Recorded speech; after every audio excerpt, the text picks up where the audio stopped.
Hi, I'm Kate Cherry. I'm the Artistic Director of Black Swan State Theatre Company, and I'm currently directing a new American play called Madagascar. It's a great play with a mystery at its centre. Someone goes missing. There are 3 people on stage trying to work out what happened, and you use the 3 people on stage and the stories they tell to garner the clues of why the other person went missing.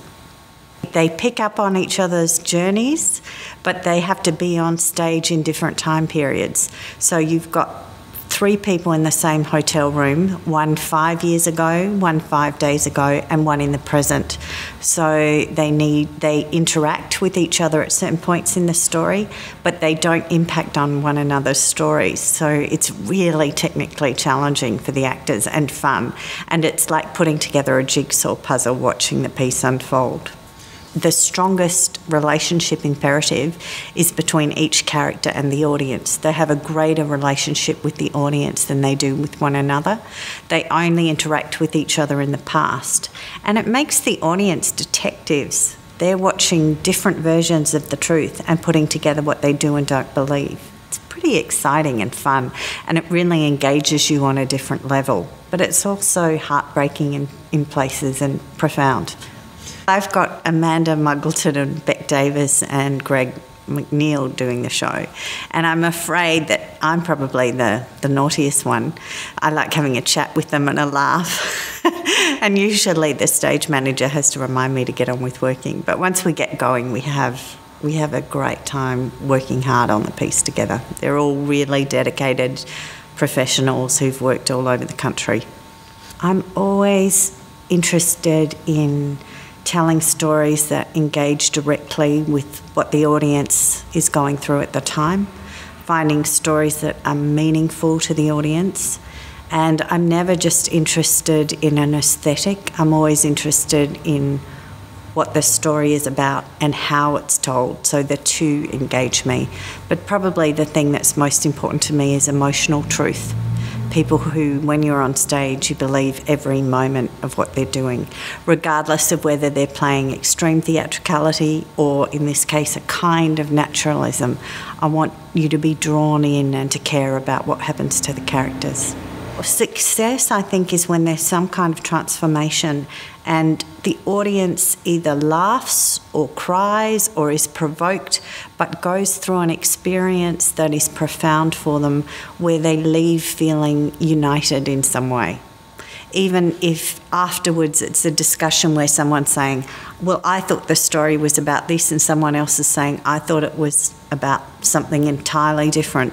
They're united in a kind of passion.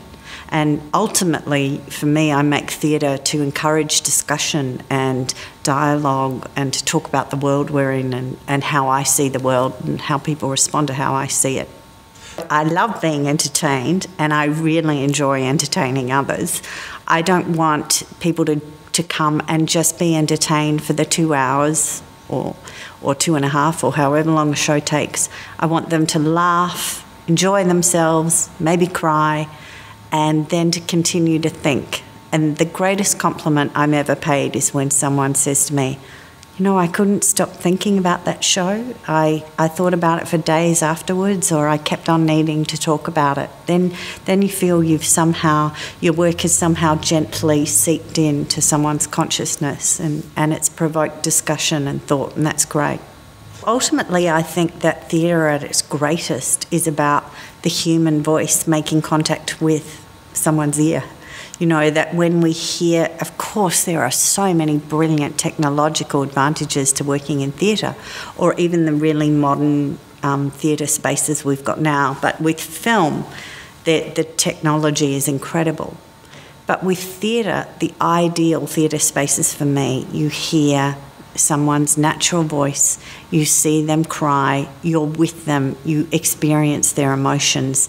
It's about collective consciousness that you can't achieve through film because there's that layer of disconnection. And I think that's why with a play like Madagascar, American writers are more and more creating plays where the actors have a direct engagement with the audience because they're claiming back that right as belonging to theatre. Nobody else can quite have that. No one else can be in character and be talking to 300 or 400 people from the stage. And that's what the Greeks did, and that's what JT Rogers is doing with Madagascar. He's got the actors going straight to the audience. Their focus with engaging with the people who are watching them is more important than engaging with one another. I'm really inspired by Oscar Eustace, who runs the Public Theatre in New York City, and he's created a series of labs where he gets writers from diverse communities to come and work in the labs. And the Public Theatre is now a theatre full of people from many different backgrounds whose voices are equal but who share in creating theatre. That's really of interest to me. And they also do a lot of free public Shakespeare in the park, which is great fun. And I'm also very intrigued because Hanny Rayson's just come back from having a production done in London, and she's saying that the new guard in London have gone back to caring a lot about text and caring about emotional truth. And I think that it's really interesting when I go and see the work of university students here at the moment. I saw a great piece directed and written by UWA students, and they were very interested in text-based work, whereas 5 years ago, people were interested in doing things in the theatre that had nothing to do with new text.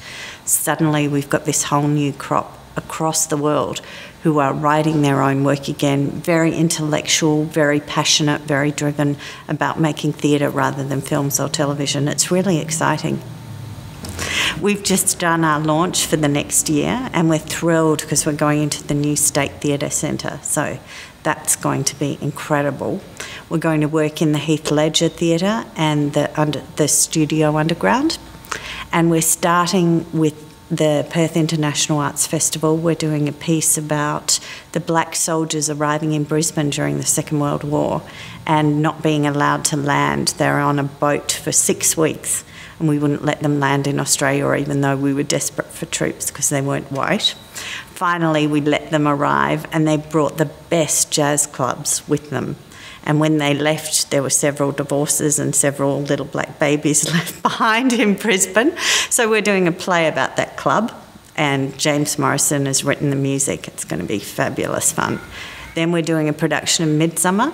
Then we're doing a new Tim Winton play, his first play, called Rising Water, with John Howard and Jeff Kelso. And it's about these old guys living on boats in Fremantle, which is going to be quite amazing, I think. And we're doing a new play by Andrew Bovell, a Western Australian writer, called When the Rain Stops Falling. And in the Studio Underground, we have 2 plays that I'm pretty excited about. A Joanna Murray Smith play called 90 that's just been optioned for Broadway, and a 6-hander by Reg Cribb about youth alienation, where he's looking at several murders that have happened in Western Australia in the last couple of years. So it's a pretty diverse and exciting group of plays. We have Boundary Street by Reg Cribb and James Morrison, and James Morrison is going to play for us every night from the 4th to the 20th of March, and jazz aficionados will love it. Then from the 7th to the 22nd of May, we're doing Midsummer Night's Dream, cast of 18. It's going to be great in the new venue, lots of fun, young, sexy.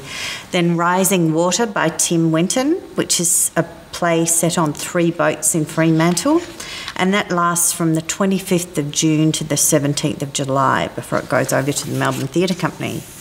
Then we're doing that steamy, sexy American play, Cat on a Hot Tin Roof, which won a Pulitzer Prize by Tennessee Williams.